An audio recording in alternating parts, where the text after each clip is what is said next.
बार बार घड़ी देख रहे हैं कि कब 11 बजेंगे। बार बार अपनी पत्नी सरला से पूछते हैं कि उन्हें खाना बनाने की तैयारी में क्या मदद चाहिए। घर का गेस्ट रूम उन्होंने खुद ही रेडी कर दिया था। एक्चुअली पंडित जी के बचपन के दोस्त आ रहे हैं इसे मिलाने। साथ में उनका बड़ा बेटा सौरभ भी आ रहा है। आखिरी बार 10 साल पहले सौरभ की ही शादी में अपने दोस्त सुधाकर से मिले थे पंडित जी। तब से अब जाकर मिलना हो पा रहा है। वो भी इसलिए कि सुधाकर को अपनी कुछ जमीन वगैरह बेचनी है जो उसके पुरखों की इसी शहर में। सौरभ ने कल फोन करके जब ये बताया तो पंडित जी बहुत खुश हुए। आखिरकार सुधाकर उनके बचपन का दोस्त है, और दोस्त भी ऐसा वैसा नहीं, पक्का दोस्त। उसके साथ उनके बचपन की, स्कूल की बहुत सारी यादें जुड़ी हुई हैं। बचपन की शरारतों में दोनों बराबर के पार्टनर्स होते थे, या उन्हें क्राइम पार्टनर्स मेरे ख्याल से कहना सही होगा। बाग से आम चुराना हो या क्लासमेट्स के टिफिन से लंच हो, दोनों का साथ ही होता था। टीनेज तक ये सिलसिला चलता रहा और फिर सुधाकर के फादर का ट्रांसफर दूसरे शहर में हो गया। जब वो लोग शिफ्ट हुए तब दोनों दोस्त बहुत उदास हुए, लेकिन जाना तो था ही। लेकिन फिर लेटर्स और बाद में फोन के जरिए एक दूसरे से दोनों जुड़े रहे। साल में 1-2 बार मुलाकात भी हो जाती थी, लेकिन पिछले 10 साल से मिलने का यह सिलसिला थम सा गया था, क्योंकि अब दोनों की उम्र भी हो गई थी और ऐसा कोई बहाना भी नहीं मिला कि मुलाकात हो। पंडित जी ये सब सोच ही रहे थे कि सुधाकर और सौरभ आ गए। दोनों दोस्त ऐसे गले मिले जैसे जन्मों के बाद मिल रहे हो। सौरभ भी पंडित जी से मिलकर बहुत खुश हुआ। दोनों दोस्तों की जो बातें शुरू हुई तो जैसे खत्म होने का नाम ही नहीं ले रही थी। सरला जी और सौरभ तो बस उनकी बातें सुने जा रहे थे। इस सब में कब दिन ढल गया पता ही नहीं चला। डिनर के बाद जब सब सो गए तब पंडित जी अकेले ही बरामदे में बैठे कुछ सोच रहे थे। उनके ध्यान में रह रहकर सौरभ का मुरझाया हुआ चेहरा आ रहा था।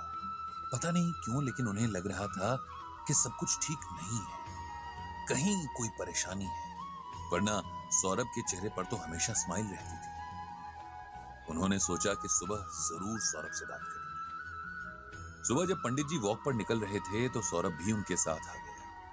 कुछ फॉर्मल बातों के बाद आखिर पंडित जी ने सौरभ से पूछ लिया कि क्या वो किसी परेशानी में है। सौरभ पहले तो हिचकिचाया, लेकिन फिर वो पंडित जी के आगे खुल गया। उसने बताया कि उसकी लाइफ में पिछले कुछ सालों से बहुत टेंशन चल रही है, जिसकी वजह उसकी वाइफ और मदर का रिलेशन है। मैं समझा नहीं, पंडित जी ने सौरभ से कहा। सौरभ बोला, मैं आपको डिटेल में बताता हूं। मेरी शादी में तो आप आए ही थे। मेरी पत्नी निधि बहुत अच्छे नेचर की, समझदार और पढ़ी लिखी लड़की है। मेरी माँ भी अच्छे नेचर की है, ये तो आप जानते ही हैं। शादी के कुछ वक्त बाद तक सब सही से चलता रहा, लेकिन फिर धीरे धीरे निधि और माँ के बीच टेंशन बढ़नी शुरू हो गई। बहुत छोटी छोटी बातों से मिसअंडरस्टैंडिंग पैदा होनी शुरू होने लगी। दोनों को लगता था कि गलती हमेशा सामने वाले की है। पहले तो उन दोनों ने आपस में बात करके इश्यूज को सुलझाया, लेकिन धीरे धीरे उनके बीच बातचीत कम होने लगी और वो दोनों ही एक दूसरे की शिकायतें मुझसे करने लगे। मुझे समझ ही नहीं आता कि मैं क्या करूं, किसकी साइड लूं। माँ को सही कहूं तो वाइफ नाराज हो जाएगी, और वाइफ को सही कहता हूं तो माँ नाराज हो जाएगी। ये रोज रोज की लड़ाइयां अब इतनी बढ़ चुकी हैं कि मेरा ऑफिस से घर जाने का मन ही नहीं करता।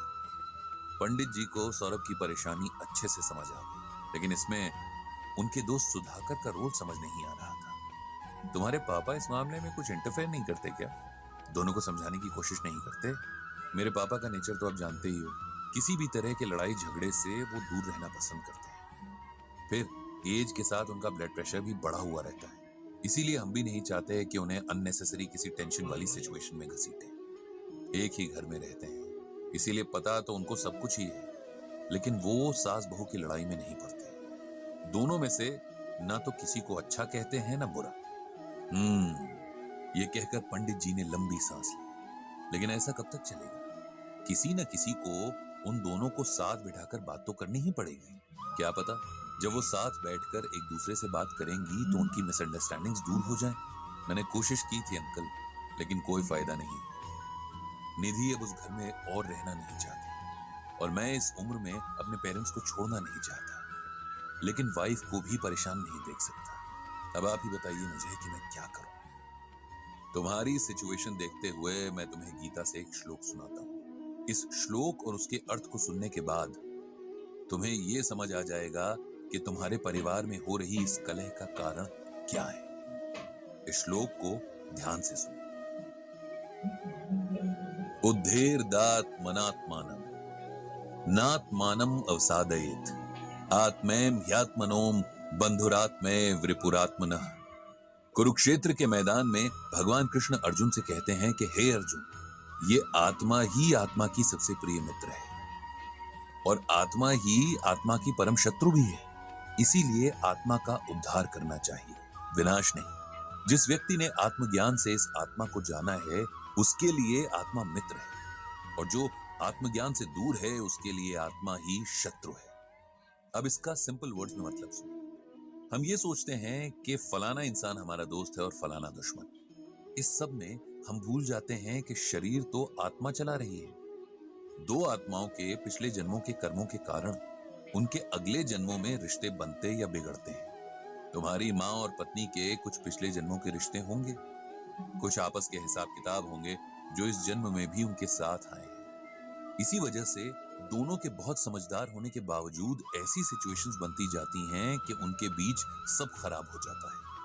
अगर तुम और बाकी परिवार के लोग इस बात को समझ लो तो आधी परेशानी यहीं खत्म हो जाएगी। उसके बाद ये समझना है कि इस जन्म के कर्मों और उसके फल को आत्मा अगले जन्म तक लेकर जाएगी और फिर ये चक्र कभी खत्म नहीं होगा। इसीलिए इसी जन्म में जो भी अच्छे बुरे कर्म हैं उन्हें सेटल कर देना चाहिए।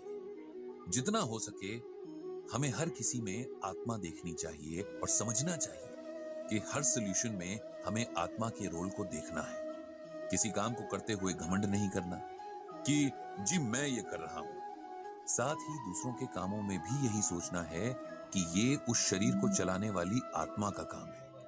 इसी तरह से सोचेंगे तो अगले व्यक्ति के प्रति गुस्सा या नफरत नहीं होगी। तुम्हारी पत्नी और माँ के रिलेशन में जो भी हो रहा है वो इसी अज्ञान के कारण हो रहा है। अगर तुम उन्हें गीता ज्ञान को सही तरीके से समझा सको तो शायद उन्हें अब समझ भी आ जाएगा। सौरभ ने पंडित जी की बातें बड़े ध्यान से सुनी और समझने की कोशिश भी की, लेकिन ये सब उसके लिए बिल्कुल नया था क्योंकि उसने इससे पहले कभी गीता ज्ञान को इतना सीरियसली सुना या पढ़ा नहीं था।